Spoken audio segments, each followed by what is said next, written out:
Nous arrivons dans une phase de transition. Donc nous avons vu que nous étions dans une théocratie.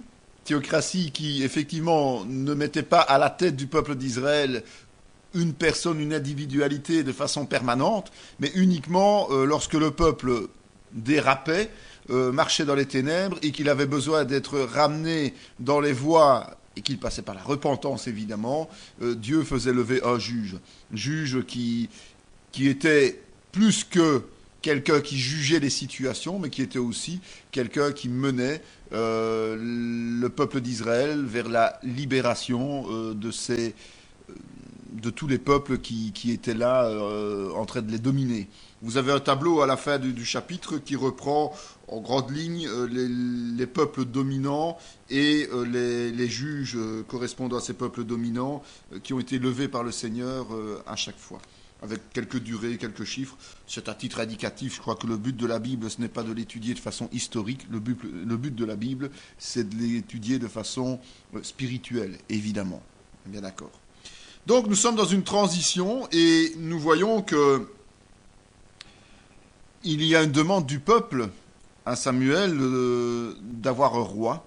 Et donc on va maintenant étudier ce transfert entre les juges, la période de théocratie, vers une royauté qui est le modèle du monde et non plus de Dieu. Dieu ne veut pas un roi sur son peuple, Dieu voulait être le roi de son peuple. On appelle d'ailleurs Jésus-Christ le roi. On voit que ce roi, le premier c'est Saül. Là, je ne vous l'apprends pas, tout le monde connaît son histoire, mais on va un peu étudier cette situation, voir un petit peu comment les choses se sont passées. Saül était âgé de, la Bible nous laisse un blanc, X années, lorsqu'il devint roi, et il avait déjà régné 2 ans sur Israël. Jonathan bâtit le poste des Philistins qui était à Géba, et les Philistins l'apprirent. Saül fit sonner de la trompette dans tout le pays en disant que les Hébreux écoutent. Donc Saül est le premier roi d'Israël. C'est lui qui a été choisi par Dieu, je rappelle quand même, pour devenir ce chef du peuple.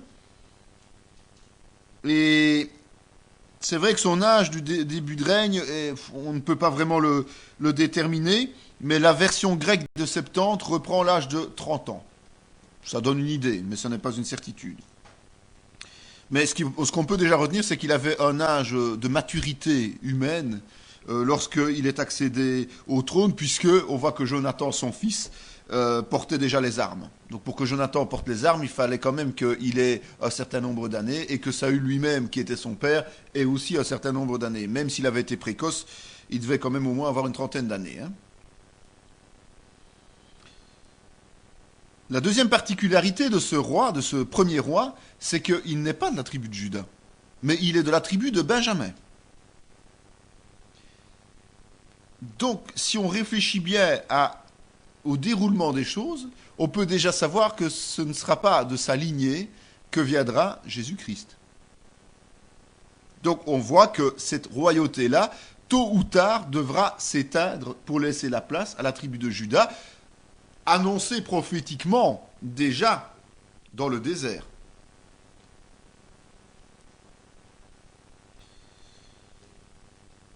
Saül était à peine au pouvoir depuis 2 ans qu'il s'est engagé dans une guerre. Et il s'est engagé dans une guerre parce que son fils en a fait un peu trop. Son fils a fait un excès de zèle et il est allé montrer qu'il avait un certain courage, une certaine disposition pour les faits d'armes. Et donc Saül a été obligé quelque part de suivre et de monter contre les Philistins. Il attendit 7 jours selon le terme fixé par Samuel, mais Samuel n'arrivait pas à Gilgal et le peuple se dispersait loin de Saül. Vous connaissez les histoires du peuple d'Israël, vous savez que ce peuple n'est pas fidèle. Autant il n'était pas fidèle à l'Éternel, autant il ne serait pas fidèle à ses rois.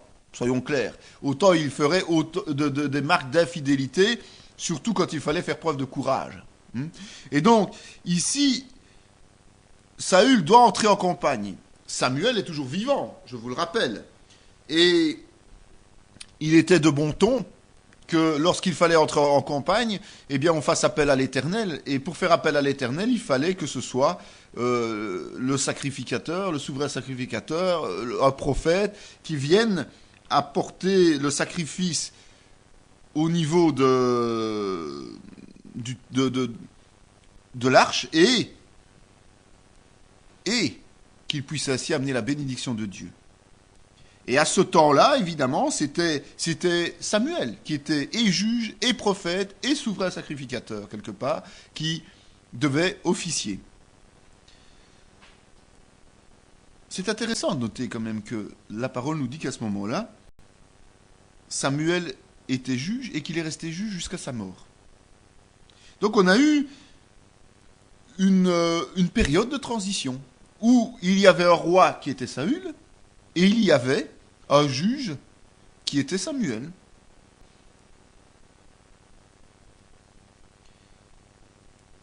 Je pense que c'est une volonté de Dieu d'avoir voulu faire un passage de relais, un passage de principe entre les deux manières de gérer le pays, le peuple élu. On voit quand même qu'il y avait une interdépendance. Et si le roi menait les troupes à la guerre et menait le pays en tant que souverain, il avait besoin du juge, qui était Samuel, pour officier au niveau religieux. Donc Dieu avait quand même cadenassé les deux fonctions d'une manière différente. Le roi n'avait pas tout pouvoir. Le roi avait un pouvoir matériel, tandis que le juge avait plus le pouvoir spirituel à ce moment-là. Et c'est vrai que la particularité, si vous le remarquez, du règne de Samuel, c'est que Samuel n'a pas amené les troupes au combat. Ce n'était pas son rôle. Donc le rôle de juge était déjà différent, était déjà modifié, était déjà transformé.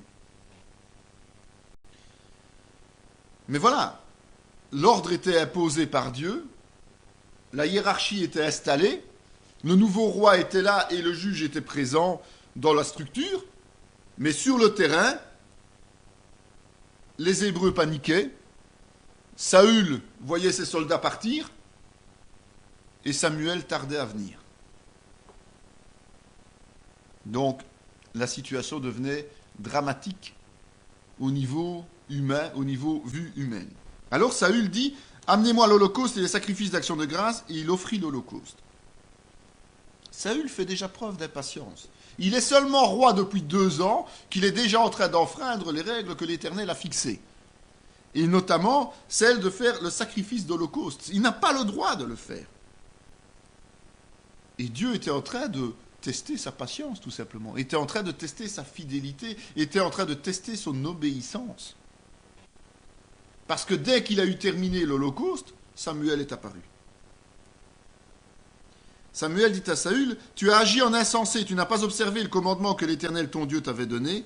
L'Éternel aurait affermi pour toujours ton règne sur Israël. Et maintenant, ton règne ne durera point. L'Éternel s'est choisi un homme selon son cœur, et l'Éternel l'a destiné à être le chef de son peuple, parce que tu n'as pas observé ce que l'Éternel t'avait commandé. C'est la toute première épreuve de foi à laquelle Saül était confronté. C'était de se retrouver face aux Philistins et d'attendre que Samuel arrive. Et il a échoué lamentablement. Et le jugement de Dieu est implacable. Là, il n'y a aucun doute. Il est d'abord traité d'insensé. Et Samuel lui prophétise la fin de son règne. Il est là depuis 2 ans, c'est génial. Ça doit être très encourageant.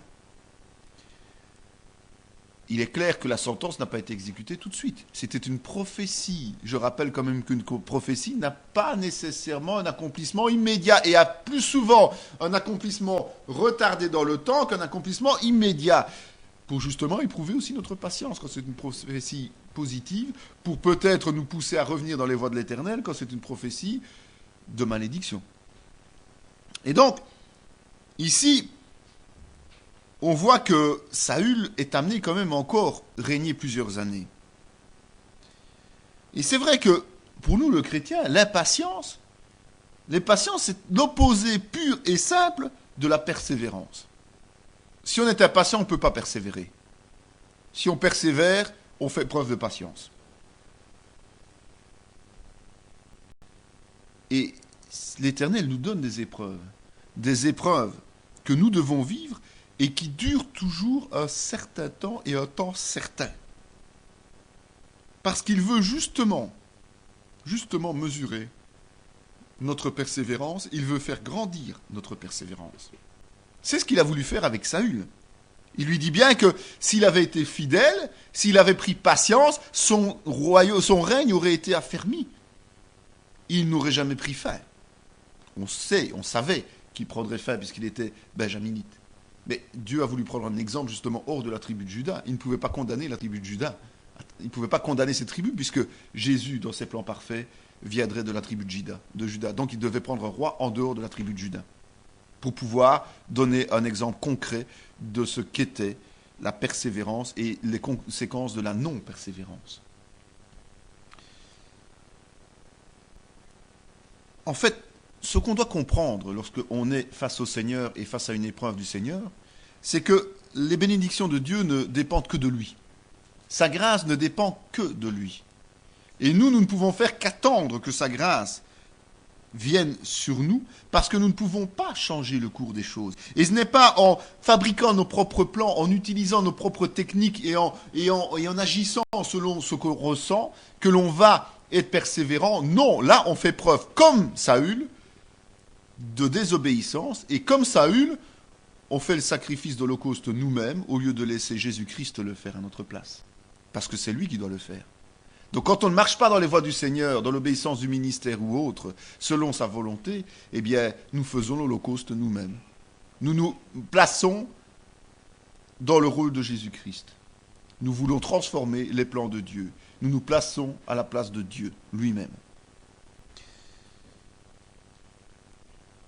Pour Dieu, l'échec, et je vous l'ai déjà dit, ce n'est pas un moment où on est triste parce que ça ne marche pas, un moment où on se décourage parce que c'est difficile, un moment où on a peur parce que l'ennemi est trop virulent. Ce n'est pas des moments où on est agacé parce que c'est trop dur et trop long et tout ce qui s'ensuit, non.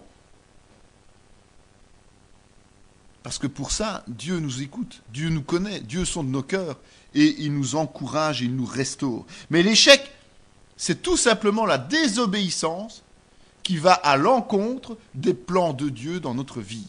Ce n'est que ça, l'échec. L'échec, c'est quand nous avons choisi de baisser les bras. Lorsque nous avons refusé, nous nous rebellons contre Dieu dans ses plans. Et que nous refusons de faire repentance. Que nous refusons de croire aux prophéties qu'il nous a faites et de croire que ces prophéties vont s'accomplir tôt ou tard en son temps. L'échec, c'est refuser de croire que Dieu nous teste, nous éprouve, et c'est de nous faire croire à nous-mêmes que nous, notre vie de chrétien, ne sera jamais une vie d'épreuve. Beaucoup de chrétiens croient ça. On annonce aux gens que devenez chrétien, vous serez riche, vous n'aurez pas de soucis. On leur annonce ce genre d'évangile aujourd'hui. Mais c'est un leurre grave. Lorsque nous devenons chrétiens, nous sommes automatiquement soumis aux épreuves voulues par Dieu qui veut nous faire grandir dans une seule chose principale, la persévérance qui produit le fruit de l'esprit. En sachant toujours que Dieu donne la provision nécessaire que pour justement passer au travers de ces épreuves. Et Saül n'a pas été capable de le faire, et beaucoup de chrétiens, malheureusement aujourd'hui, ne sont pas capables de le faire non plus, de rester sur les voies de Dieu pour aboutir là où il le veut, au moment où il le veut. Et c'est important de se rendre compte, lorsqu'on est en déviance, c'est de faire repentance, demander pardon et de revenir dans les voies du Seigneur, dans l'obéissance au Seigneur, parce que c'est ce qui nous amène à faire preuve de persévérance et à ne pas faire le sacrifice de Jésus nous-mêmes. Un faux sacrifice, un sacrifice non accepté par Dieu, puisque Saül a fait ce sacrifice n'était pas agréé par Dieu, évidemment. Nous ne sommes pas Jésus-Christ, je vous le rappelle quand même. On ne trouvait point de forgerons dans tout le pays d'Israël, car les Philistins avaient dit « Empêchons les Hébreux de fabriquer des épées et des lances ».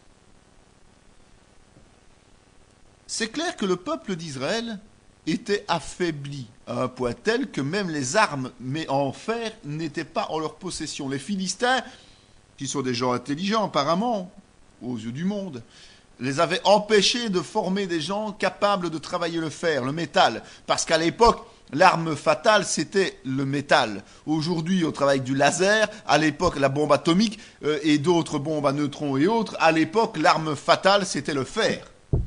Lorsqu'on possédait le fer, on possédait la puissance militaire.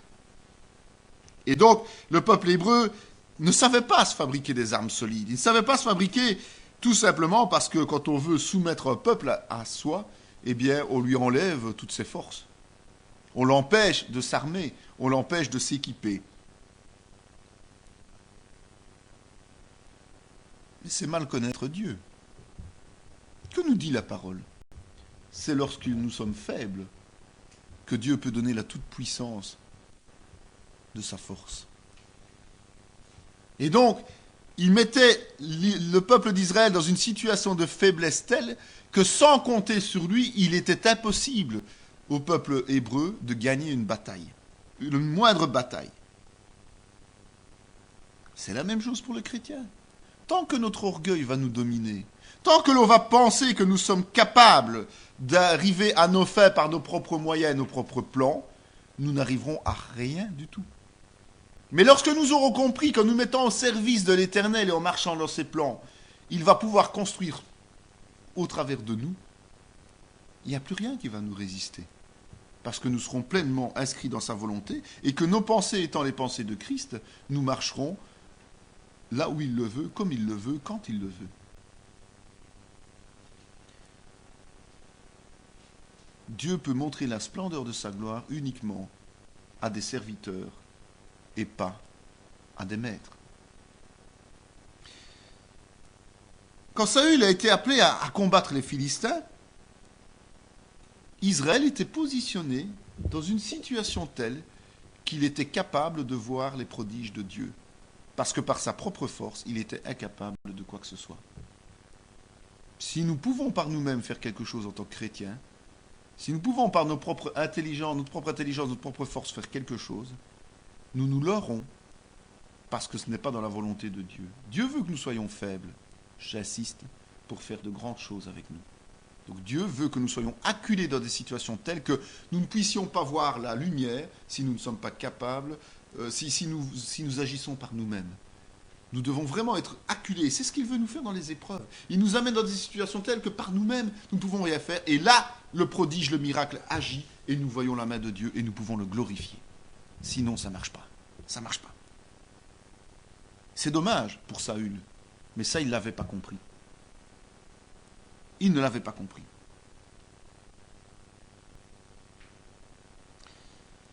Un peu plus loin, on voit que Saül n'était vraiment pas quelqu'un de fiable, n'était vraiment pas un roi selon la volonté de Dieu. Je dis, bon, si Dieu l'a choisi en premier roi, il avait ses raisons, évidemment. Si l'Éternel a choisi de prendre Benjaminite au lieu de quelqu'un de Juda, c'est tout simplement parce qu'il voulait donner encore un exemple, un de plus, au peuple d'Israël et à l'Église aujourd'hui. Il est dit, un jour, Jonathan, fils de Saül, dit au jeune homme qui portait ses armes, « Viens et poussons jusqu'au poste des Philistins qui est là de l'autre côté. » Et il n'en dit rien à son père. Et Jonathan monta en s'aidant des mains et des pieds. Et celui qui portait ses armes le suivit. Les Philistins tombèrent devant Jonathan, et celui qui portait ses armes donnait la mort derrière lui. Et Saül dit à Achia, « Fais approcher l'arche de Dieu, car en ce temps l'arche de Dieu était avec les enfants d'Israël. » Saül a reçu une prophétie de malédiction. Son règne prendra fin. Il ne sera plus roi et il n'y aura pas de descendance royale dans sa famille. Ça n'empêche pas Dieu de continuer à bénir le peuple d'Israël. Ça n'empêche pas Dieu de bénir son entourage. Ça n'empêche pas Dieu de continuer à donner des victoires retentissantes aux membres de sa famille et même à Saül lui-même. La faute de l'un ne va pas nécessairement retomber sur le tous. Elle peut retomber en fonction des situations, mais pas nécessairement. Et dans ce cas-ci, c'est Saül qui doit assumer. Dans des églises, il y a des ministères qui ne sont pas fidèles, qui sont déviants. Mais ce n'est pas pour ça que toute l'assemblée sera en malédiction pour le Seigneur. C'est lui qui décide, c'est lui qui distribue selon sa volonté. Alors même si un ministère n'est pas dans les voies de Dieu, ça ne veut pas dire que toute son Église sera perdue. Certainement entraînera-t-il d'autres dans sa chute, mais il n'entraînera certainement pas non plus tout le monde dans sa chute. Parce que Dieu peut continuer à bénir une Église comme ça, peut continuer à amener des gens dans une Église, peut continuer à permettre à cette Église de grandir, parce que la faute du ministère ne doit pas nécessairement retomber sur les autres si ça ne fait pas partie des plans de Dieu. On remarque aussi une chose importante, c'est que l'arche de l'Éternel était toujours au milieu du pays. Elle était présente, elle était là, cette arche de l'Éternel. Ce qui veut dire que Dieu était présent au milieu de son peuple, mais le roi ne respectait même pas cette présence. Il ne la respectait pas.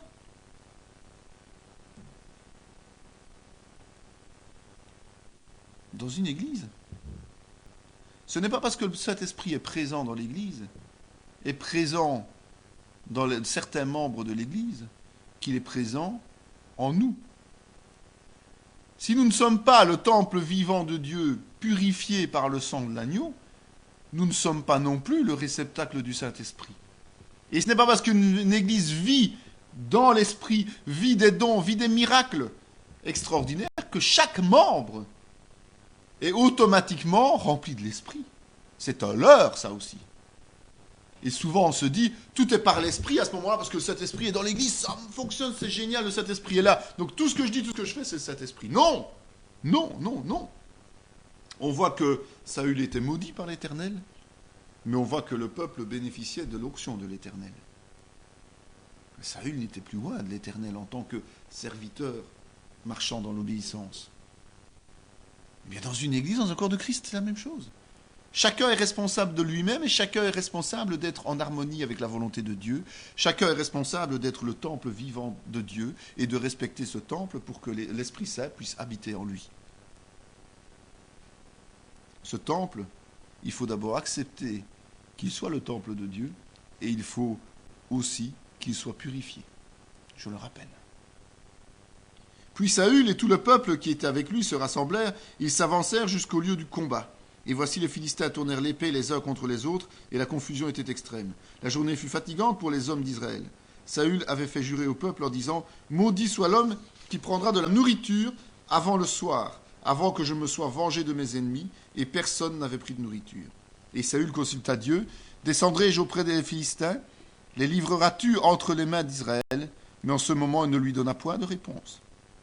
Le peuple dit à Saül, « Quoi, Jonathan mourrait, lui qui a opéré cette grande délivrance en Israël? Loin de là, l'Éternel est vivant, il ne tombera pas à terre un cheveu de sa tête, car c'est avec Dieu qu'il a agi dans cette journée. » Ainsi, le peuple sauva Jonathan, et il ne mourut point.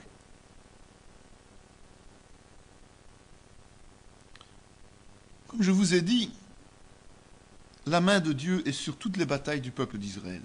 Mais progressivement, la malédiction de Dieu tombe sur la tête de Saül. On voit que Saül est un homme de plus en plus orgueilleux. Il ne pense qu'à son bien-être plutôt qu'au peuple. Est-ce que vous imaginez qu'il amène des gens au combat et qu'il n'amène pas les gens au combat dans le jeûne parce que l'Éternel a publié un jeûne? Il amène les gens au combat dans le jeûne parce qu'il a décidé que celui qui mangerait, avant que lui-même soit vengé, serait puni de mort.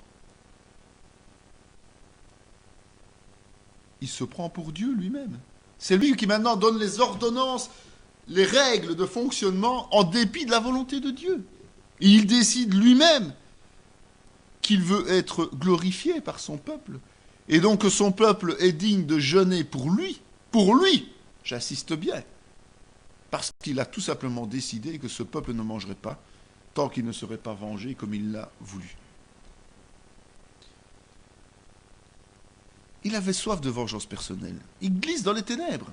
Sa malédiction est en train d'agir. Donc vous voyez, entre le moment où Dieu le condamne à cause de sa désobéissance et le moment où il va perdre effectivement sa royauté, il y a tout un processus qui se met en route et il y a une dégénérescence. Le chrétien qui marche dans la désobéissance vit exactement les mêmes phénomènes. C'est pour ça que c'est si insidieux et si compliqué à se rendre compte.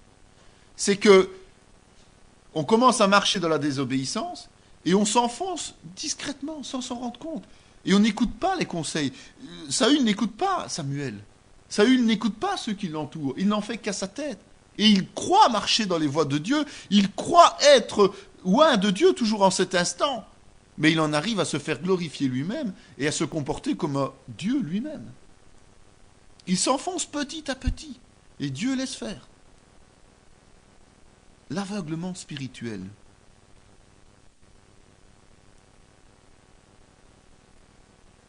Il n'était plus capable de mesurer ses propres fautes.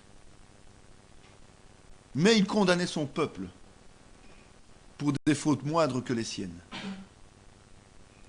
Il était prêt à tuer son fils, parce que son fils désobéissait à ce que lui voulait, pour tout simplement couvrir ses propres déviances.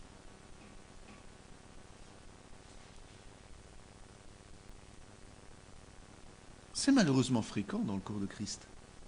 La question que nous devons nous poser, c'est travaillons-nous pour Dieu ou pour notre propre gloire ? Avons-nous besoin, comme je l'expliquais lors d'un culte, d'être reconnus par les autres ? Ou bien cherchons-nous simplement à être acceptés par Dieu ?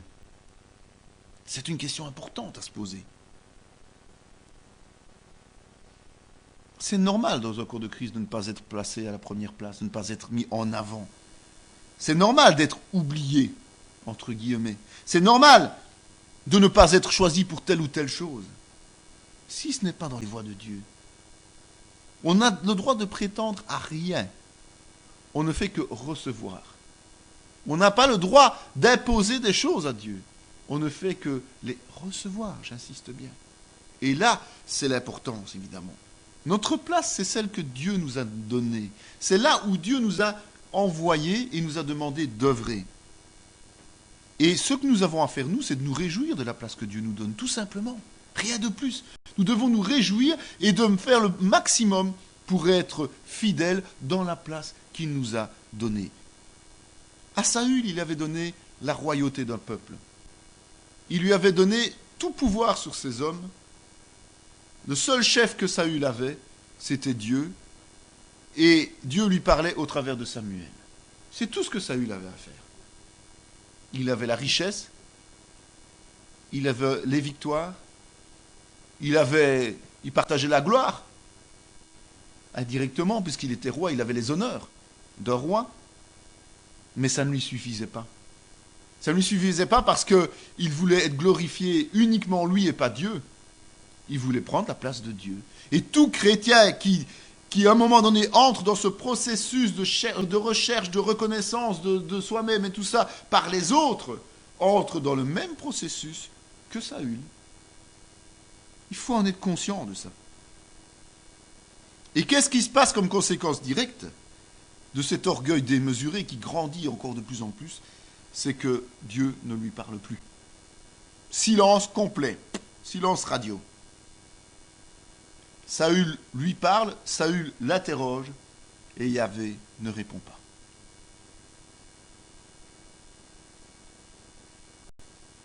Imaginez un instant un leader de groupe spirituel qui n'est plus en contact avec Dieu, qui ne reçoit plus la voix de Dieu, qui parce qu'il veut se mettre en évidence et veut faire n'importe quoi, doit subir le silence de l'Éternel. Imaginez les dérives et les risques que ça comporte. Imaginez le danger que vous faites courir, non seulement à vous-même, mais à tous ceux qui sont là derrière vous.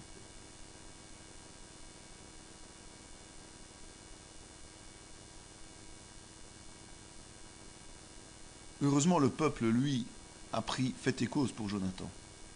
Et Jonathan a été sauvé, non pas par la sagesse de leur roi, mais par la sagesse du peuple. C'est quand même fou. On voit qu'à ce moment-là, le leader ne suit plus, n'est plus capable d'entendre le Seigneur et d'agir au nom du Seigneur, et ce sont les membres du peuple qui prennent fait et cause pour le fils du roi. Lui, il était prêt à tuer son fils. Et c'est le peuple qui sauve la vie de ce fils. À ce moment-là, Saül va arrêter de poursuivre les Philistins, et les Philistins vont rentrer chez eux. Samuel dit à Saül, c'est moi que l'Éternel a envoyé pour toi être roi sur son peuple, sur Israël. Écoute donc ce que dit l'Éternel. Va maintenant, frappe Amalek, et dévouer par interdit tout ce qui lui appartient. Tu ne l'épargneras point, et tu feras mourir hommes et femmes, enfants et nourrissons, bœufs et brebis, chameaux et ânes. Saül bâtit Amalek depuis Havila jusqu'à Chour, qui est en face de l'Égypte. Mais Saül et le peuple épargnèrent Agag, et les meilleures brebis, les meilleurs bœufs, les meilleures bêtes de la seconde portée, les agneaux gras, et tout ce qu'il y avait de bon. Ils ne voulurent pas le dévouer par interdit, ils dévouèrent seulement tout ce qui était méprisable et chétif. L'Éternel adressa la parole à Samuel et lui dit « Je me repens d'avoir établi Saül comme roi, car il se détourne de moi et n'observe point mes paroles. » Samuel fut irrité et il cria à l'Éternel toute la nuit.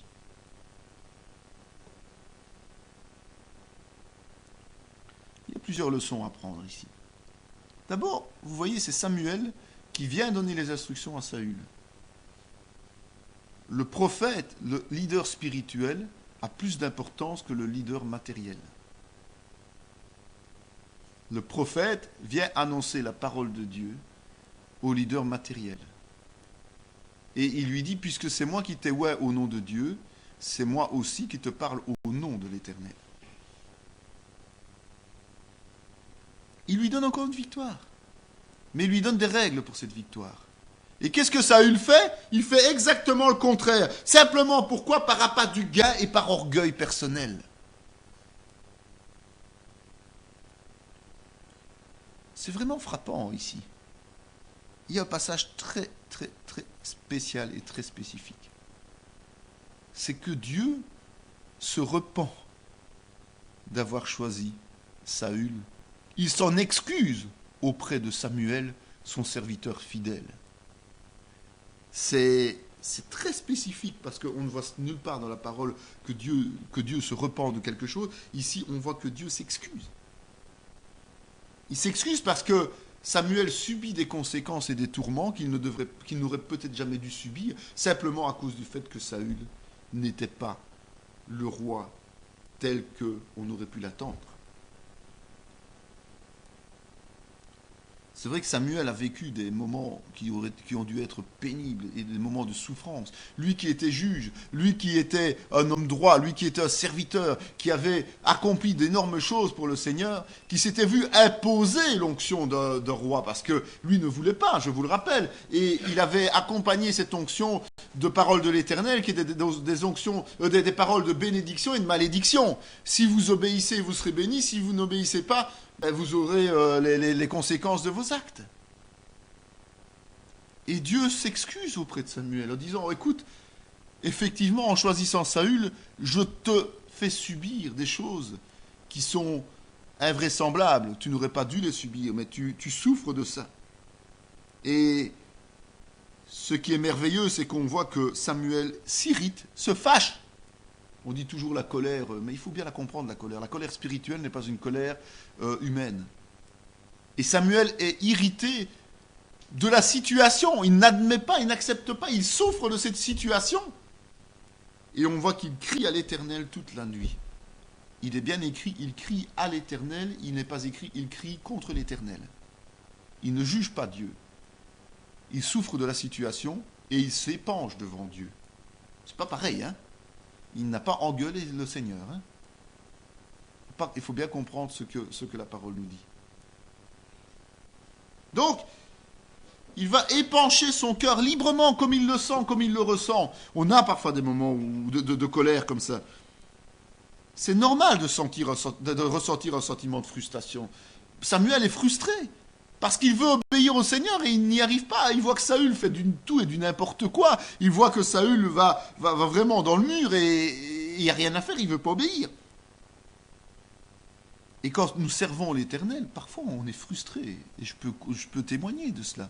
Quand vous vous consacrez du temps à certains et puis qu'après tout tombe, c'est dur, il faut l'accepter. Et parfois on va dire au Seigneur, mais écoute, mais qu'est-ce que c'est que ces histoires? J'ai consacré autant de temps à telle ou telle action avec quelqu'un, je lui ai consacré du temps, j'ai écouté, j'ai travaillé, on l'a exhorté, et puis plus rien. À quoi est-ce que ça sert? À quoi est-ce que ça sert? Parce que les gens n'en font quand même qu'à leur tête. On a beau les rappeler à l'ordre, on a beau les encourager, on a beau les enseigner. Ils écoutent, ils entendent, ils n'appliquent pas. Comme Saül. Saül a été averti en chaque chose. Saül a été enseigné en chaque chose et il n'écoute pas. Il accepte, Dieu, que nous nous irritions contre ses propres décisions à lui. Il accepte que nous soyons irrités, il accepte que nous soyons rébarbatifs, il accepte que nous lui disions que c'est quand même malheureux de supporter toutes ces conséquences qui sont causées par d'autres.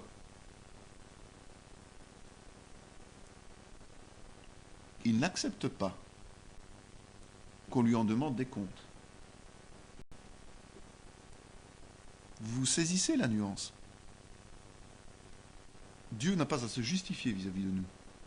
Dieu peut nous parler, comme il l'a fait avec Samuel. Dieu peut s'excuser.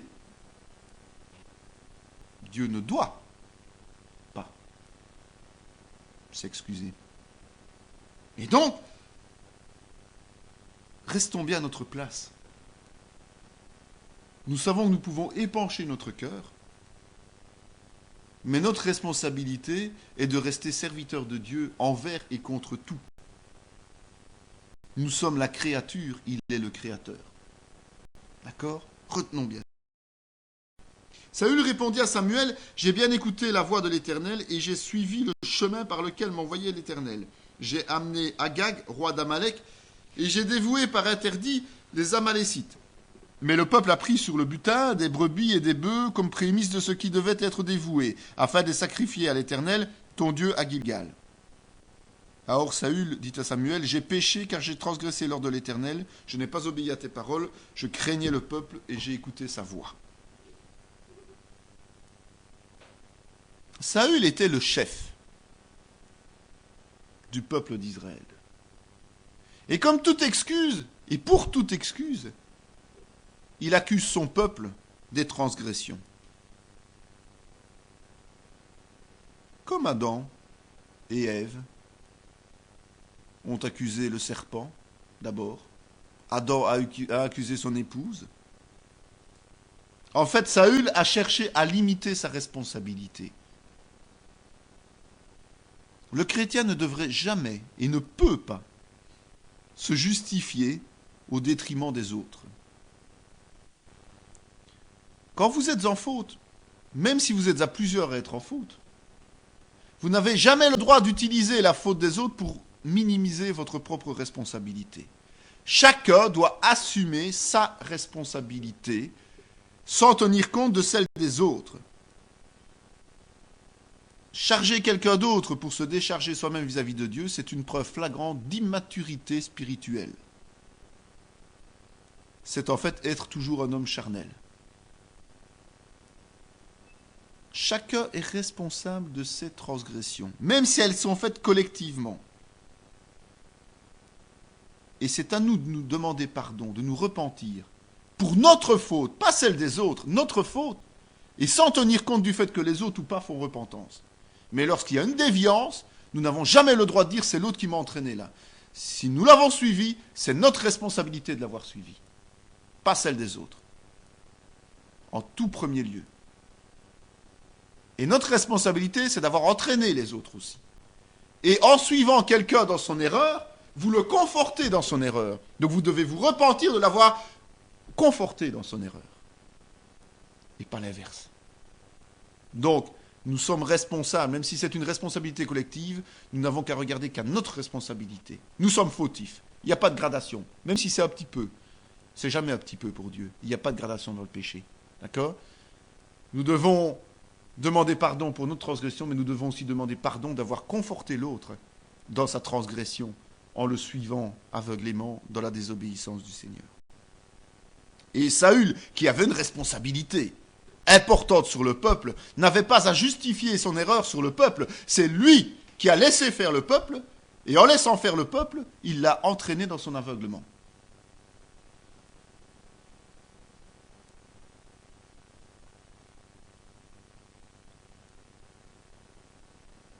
Puis il se rend compte que son explication ne va pas tenir longtemps la route. Que le fait d'accuser le peuple, c'est peut-être pas ça qui va plaire à l'Éternel, parce que bon, il sait très bien que la désobéissance amène un certain nombre de conséquences fâcheuses pour lui. Et donc,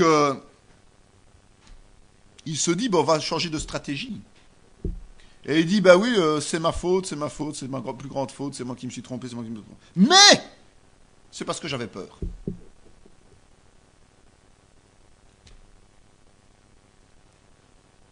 trouvez pas ça un peu absurde? Oui, j'ai fauté, mais c'est parce que j'avais peur du peuple. C'est plus la faute du peuple, c'est moi, et c'est moi qui avais ce sentiment de crainte. Il faut quand même rappeler que Saül, à l'époque, était l'homme le plus puissant d'Israël. C'était l'homme qui était appelé à vaincre tous les ennemis d'Israël au nom de Dieu. C'est lui qui devait promulguer les lois, les sentences. C'est lui qui devait organiser le fonctionnement du pays. Et c'est lui qui aurait eu plus peur des hommes que de Dieu. Un peu léger comme excuse. Un peu léger comme excuse. Je vous rappelle que la peur n'est pas de Dieu. Quelles que soient les pressions qu'on peut exercer contre nous, nous, en tant qu'ambassadeurs de Christ sur terre, nous devons lui rester obéissants, quelles que soient les conséquences. Et Saül devait imposer au peuple de vouer tout à l'interdit, comme Dieu l'avait exigé. Nous devons craindre Dieu, c'est-à-dire pas avoir peur, mais être obéissants au Seigneur, le respecter. Mais nous ne pouvons en aucun cas avoir peur des hommes. Il n'y a aucune excuse, on ne pourra trouver aucune excuse du fait que nous abandonnons les voies de l'Éternel. Il n'y a pas d'excuse à ça. Il n'y a que la repentance et le pardon. Mais nous n'avons aucune justification valable à présenter si nous ne sommes pas dans les voies de Dieu. Il n'y a pas d'excuse. Les excuses sont faites pour minimiser notre responsabilité et donc mentir à Dieu. Oui, mais c'est parce que, tu sais, je l'aime bien celui-là, alors c'est normal que je le suive. C'est un mensonge. Je suis responsable, Seigneur, parce que je l'ai suivi dans ses voies d'errement. Pardonne-moi. C'est la vérité. C'est pas du tout la même chose. Nous devons obéir et respecter Dieu. C'est le sens biblique de la crainte. Et donc, si le monde ne respecte pas notre Dieu, et c'est une vérité, nous devons à tout prix nous en démarquer. Et certainement pas composer avec lui. Jamais, jamais, jamais. C'est une erreur biblique, une erreur spirituelle. Et Saül savait pertinemment bien à ce moment-là qu'il avait encore une fois lamentablement échoué à la nouvelle épreuve d'obéissance que l'Éternel lui avait donnée. Il s'enfonce, il s'enfonce, il s'enfonce, il s'enfonce. Samuel dit à Saül, « Je ne retournerai point avec toi, car tu as rejeté la parole de l'Éternel, et l'Éternel te rejette, afin que tu ne sois plus roi sur Israël. » Et comme Samuel se tournait pour s'en aller, Saül le saisit par le pan de son manteau qui se déchira. Samuel lui dit, « L'Éternel déchire aujourd'hui de dessus toi la royauté d'Israël, et il la donne à un autre qui est meilleur que toi. Celui qui est la force d'Israël ne ment point et ne se repent point, car il n'est pas un homme pour se repentir. » On sait qu'après 2 ans, Saül avait perdu sa royauté en prophétie. Tout simplement parce qu'il avait été impatient. Il n'avait pas fait preuve de persévérance. Maintenant, Samuel lui confirme que Dieu se retire, donc que l'onction de l'Esprit se retire de lui. Jusque-là, Dieu est encore à ses côtés, mais là, l'onction de l'Esprit se retire de lui et Samuel va aller oindre un autre serviteur, dès à présent, qui va devenir roi. Dieu refuse la lâcheté de ceux qui le servent. Et Saül n'était que lâche, en fait. Un véritable lâche. Et Dieu refuse la lâcheté de ses serviteurs. Lorsque nous sommes appelés au service, nous n'avons pas le droit d'être lâches. C'est important à retenir ça. Il ne peut pas utiliser des gens pour guider son peuple qui soient des lâches. Ça ne tient pas la route. Ça ne tient pas la route. Quelqu'un qui ne sait pas dire non lorsqu'il doit dire non est un lâche pour Dieu. Quelqu'un qui va dire oui alors qu'il doit dire non est un lâche pour Dieu. Quelqu'un qui va s'engager dans des voies où il ne peut pas s'engager parce qu'il est dans la désobéissance du Seigneur est un lâche pour Dieu. Ce sont des Saül en puissance. Il faut bien le retenir et Dieu ne mettra jamais des lâches à la tête de son peuple. Comment voulez-vous que ce peuple puisse fonctionner et grandir dans la parole de Dieu s'il place des lâches à leur tête?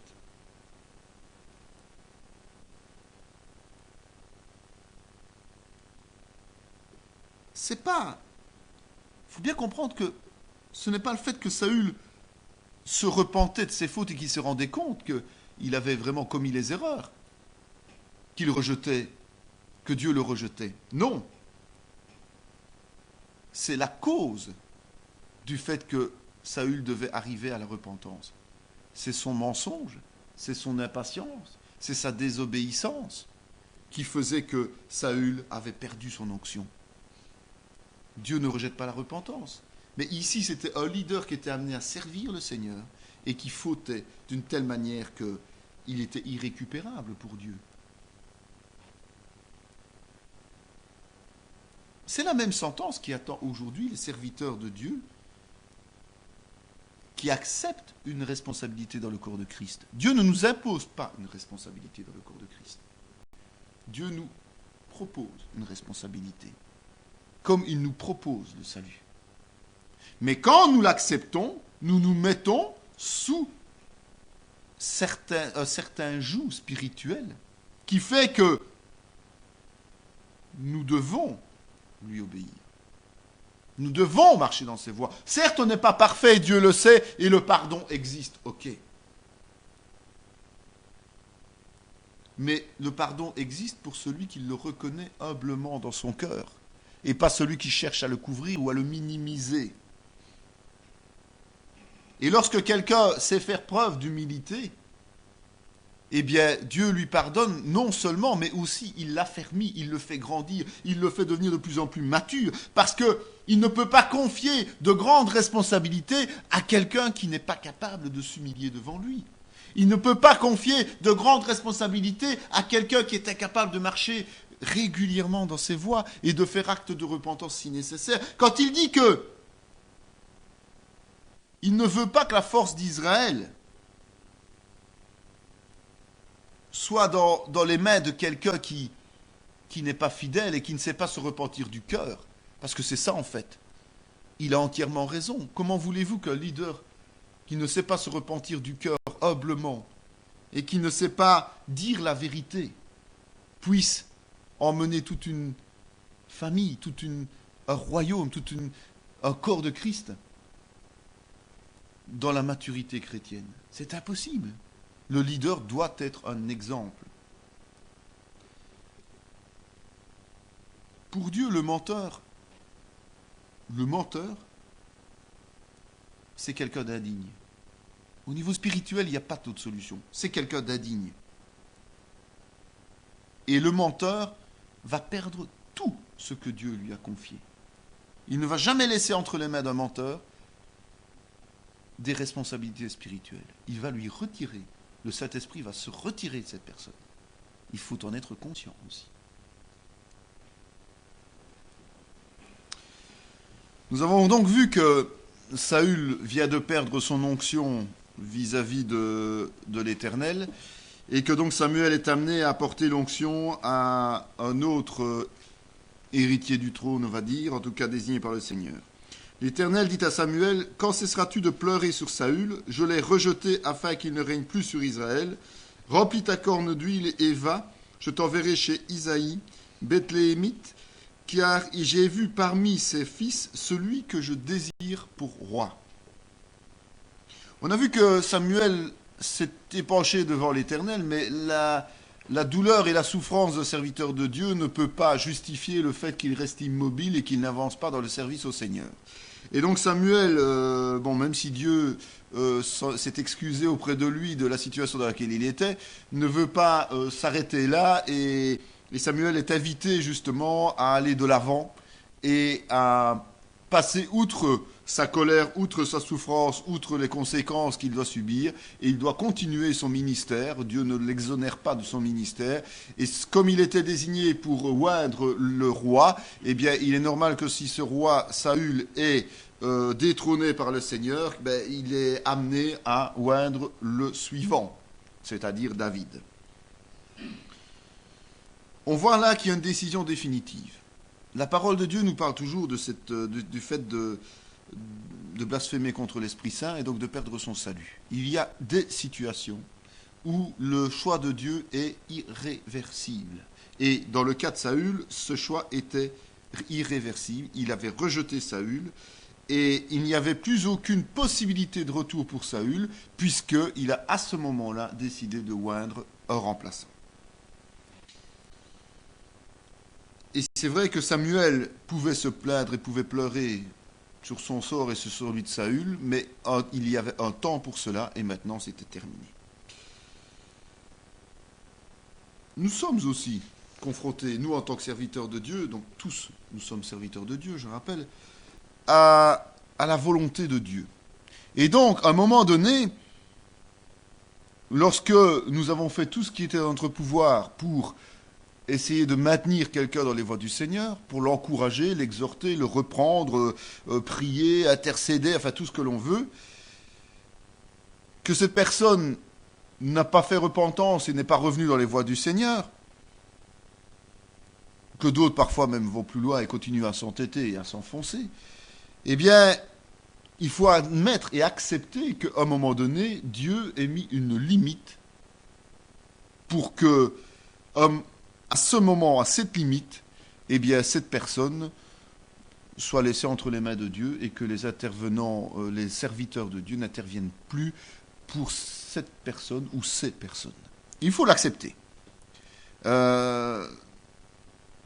Parfois, ça va jusque comme dans la discipline, par une exclusion d'une église. Et c'est vrai que la discipline est très claire au niveau de la parole de Dieu. Nous devons la faire respecter comme c'est prévu ici. Nous devons réagir uniquement selon la parole. Uniquement selon la parole. Ce n'est jamais agréable d'exclure quelqu'un. Ce n'est jamais agréable d'abandonner quelqu'un, parce qu'on a cette impression en tant qu'être humain d'abandonner quelqu'un lorsqu'on est interdit de pouvoir prier pour cette personne, de pouvoir intervenir pour cette personne. Mais l'Esprit Saint nous commande d'aller de l'avant et on ne peut pas perdre éternellement notre temps avec l'un ou l'autre individu, l'une ou l'autre sœur qui ne veut pas entendre parler du Seigneur. Il y en a beaucoup d'autres qui attendent notre travail et notre service. Et ça, il faut en être conscient. Donc, il y a des limites à tout. Mais ce n'est pas nous qui les fixons, ces limites. C'est Dieu. Et Dieu seul connaît la limite, le moment où il va nous dire « ça suffit, maintenant tu passes à l'étape suivante ». Comme avec Samuel, concernant Saül et concernant David. Ça ne sert à rien de persévérer stérilement, puisqu'une fois que Dieu a mis son halte là, on perd notre temps à continuer à intervenir. Ça ne sert à rien. La volonté de Dieu est là.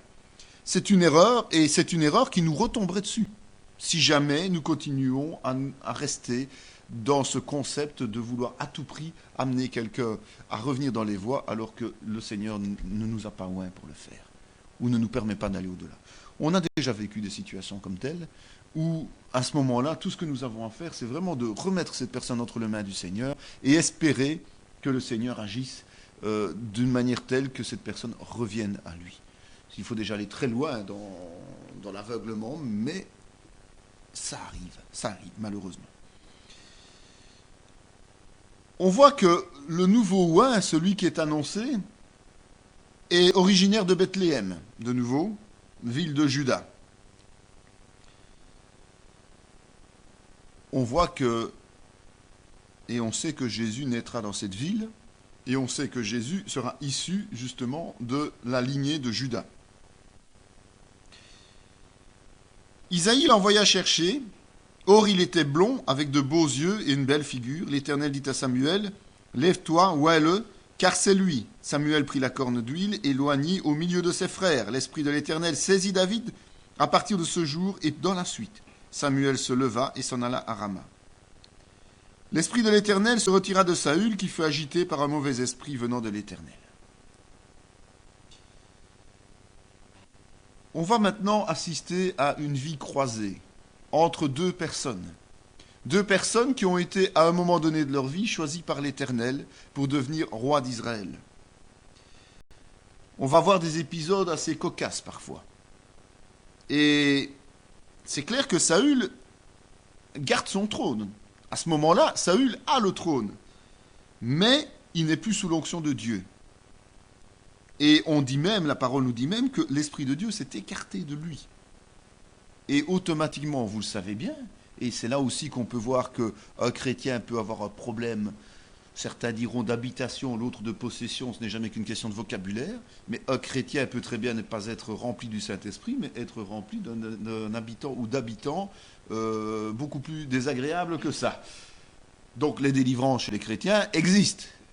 Et un chrétien, même mature à un moment donné, pourrait avoir ce genre de problème si, comme Saül, il se comporte d'une manière telle qu'il marche dans la désobéissance et que l'Esprit Saint s'éloigne de lui. Une fois que l'Esprit Saint s'éloigne de nous, nous ouvrons la porte à tout autre esprit qui n'est pas de Dieu, même s'il est, comme on dit la parole, venant de l'Éternel. Ça veut dire que Dieu autorise en fait le malin à faire son travail des ténèbres.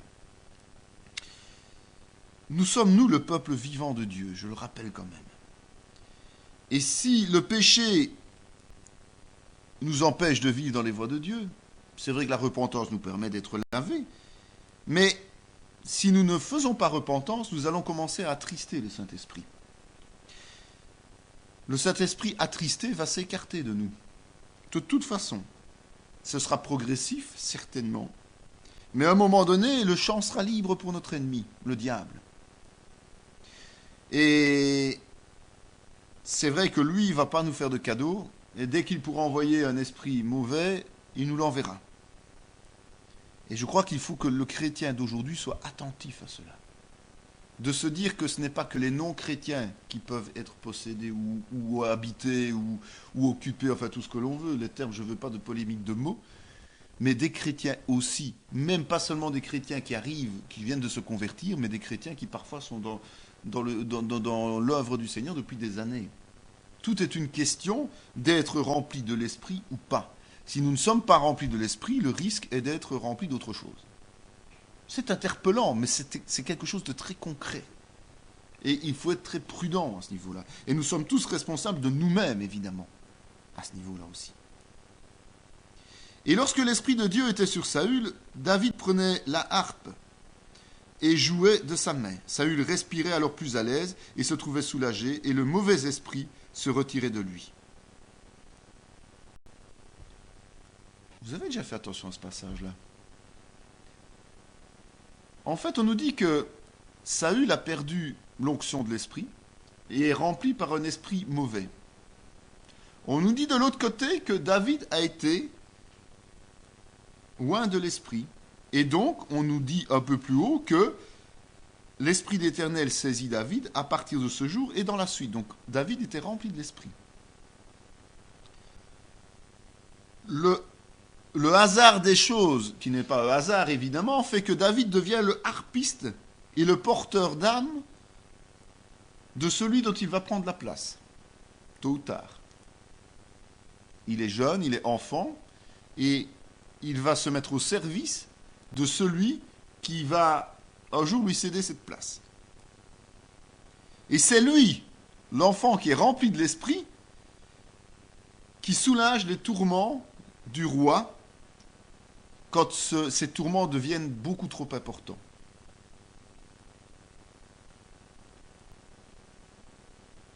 On dit que quand l'Esprit de Dieu était sur Saül, par l'intermédiaire de David, eh bien, le mauvais esprit se retirait de lui.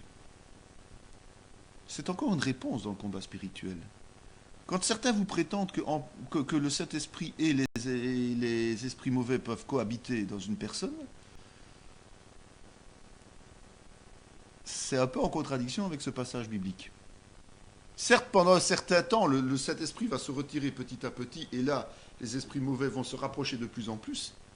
Mais il est bien dit clairement dans la parole que lorsque le Saint-Esprit, l'Esprit de Dieu était sur Saül, l'esprit mauvais se retirait. La lumière ne peut pas vivre en présence des ténèbres, ou plutôt les ténèbres ne sont pas capables de vivre en présence de la lumière. Et si la lumière est là, les ténèbres n'y seront pas. On voit que le soulagement était temporaire parce que le Saint-Esprit n'était pas sur Saül, il était en réalité avec David. Mais quand David était en présence et louait le Seigneur, puisqu'il jouait la harpe, eh bien, automatiquement, l'esprit mauvais partait. C'est pour ça aussi que dans nos églises, parfois, on peut avoir des gens qui seraient même possédés, c'est un grand mot, mais qui ne peuvent pas perturber l'église parce que tout simplement, l'esprit se retire pendant le culte, se retire parce que la présence de l'esprit est tellement puissante qu'il ne sait pas rester en présence. Mais ça ne veut pas dire que l'esprit ne reprend pas sa position dès que la personne sort de l'onction de l'esprit qui est apportée par la communauté, par tous ceux qui vivent dans l'esprit du Seigneur. Parfois, il y a des manifestations, mais ces manifestations sont peut-être dues aussi au fait que la puissance de l'esprit n'est peut-être pas suffisante à ce moment-là pour pouvoir chasser ces esprits en un tour de main. Peut-être. Peut-être aussi sont des esprits beaucoup plus puissants qui résistent. Peut-être. Mais en tout cas, en présence du Saint-Esprit, l'esprit impur ne peut pas rester, ne peut pas demeurer. Ça, c'est très clair. Le Saint-Esprit est plus puissant que les mauvais esprits. J'insiste aussi à ce niveau-là. Toute créature de ténèbres est soumise à Dieu et non pas au-dessus de Dieu ou à égalité avec Dieu. Donc, c'est normal que devant lui, tout esprit mauvais doive s'effacer. Si Dieu se présente quelque part, si c'est sa volonté, personne ne peut lui résister, personne ne peut survivre en présence de Dieu s'il ne l'a décidé. On est bien d'accord. Et donc, c'est pour ça que lorsque l'on entre dans un combat spirituel, lorsque l'on doit délivrer quelqu'un, on doit y aller sans crainte. Pourquoi craindre si nous sommes remplis de l'esprit? Si nous craignons, c'est que nous ne sommes peut-être pas remplis de l'esprit. C'est peut-être que nous ne sommes pas dans l'obéissance, c'est peut-être que nous avons fauté et que nous n'avons pas fait repentance. C'est peut-être que notre orgueil prend le dessus sur notre obéissance. Que sais-je, d'autres situations. Mais en tout cas, c'est clair que si nous sommes remplis de l'esprit, il n'y a aucune crainte à avoir lorsque nous allons affronter l'ennemi. Il est battu d'avance. Le Saint-Esprit est plus puissant. Et comme la parole le dit, quand David était en présence de Saül, le mauvais esprit se retirait de lui. On voit aussi l'importance de la musique. On a toujours tendance à dire la musique, la louange, bon, c'est secondaire, c'est... Non, je ne pense pas. Un culte sans louange chantée est un culte qui est déforcé. Parce que, par la musique, Dieu permettait à David de soulager Saül. C'est lorsqu'il jouait en sa présence. Pourquoi? Parce qu'à ce moment-là, David se mettait en harmonie avec l'Éternel et permettait à l'Éternel de donner à toute puissance qu'il voulait pour pouvoir soulager Saül. Il est clair qu'à d'autres moments, David était à côté de Saül, portait ses armes, ne jouait pas la musique et que Saül était envahi par ces esprits mauvais, ces esprits impurs. Mais lorsqu'il commençait à jouer de l'harpe, lorsque Saül était vraiment tourmenté, eh bien, David prenait autorité spirituellement au travers de ses chants. Et donc c'est très important de ne pas galvauder une louange dans un culte. Très important d'utiliser la louange comme une arme fatale contre l'ennemi pour déjà permettre de faire tomber toutes les barrières des pensées qui se perdent, des soucis de l'extérieur et tout ça. Lorsque l'on rentre dans la louange, si vous le remarquez par vous-même, on entre dans un état vraiment spirituel tel que ça nous permet de ne plus penser à rien d'autre qu'au chant, quoi. Sauf si on se laisse distraire un peu par tout ce qui se passe autour de nous, évidemment. Ça, c'est notre responsabilité aussi. Mais logiquement, on ne peut plus se laisser distraire par quoi que ce soit lorsque l'on est dans l'esprit. Remarquons quand même que ce n'est pas et la musique ou David, mais c'est la combinaison de David qui jouait la musique qui fait que c'était efficace. Donc il faut être rempli de l'esprit et être dans une situation d'adoration et de soumission complète pour pouvoir être efficace dans le combat spirituel. C'est pour ça que travailler pour Christ avec des païens ou des chrétiens charnels, ça ne pourra jamais porter des fruits durables. L'Esprit Saint n'est pas là. L'Esprit Saint ne peut pas donner sa pleine mesure. Il faut être rempli de l'Esprit, absolument, pour être efficace. Normalement, tous ceux qui sont nés de nouveau devraient être remplis de l'Esprit. Cette vidéo fait partie intégrante de la formation en théologie pratique dispensée par la mission de théologie Emmanuel de Parakou, Bénin, sous l'autorité académique du Centre chrétien Emmanuel SBL, Spa, Belgique. Pour mieux connaître nos activités, voici nos différentes adresses.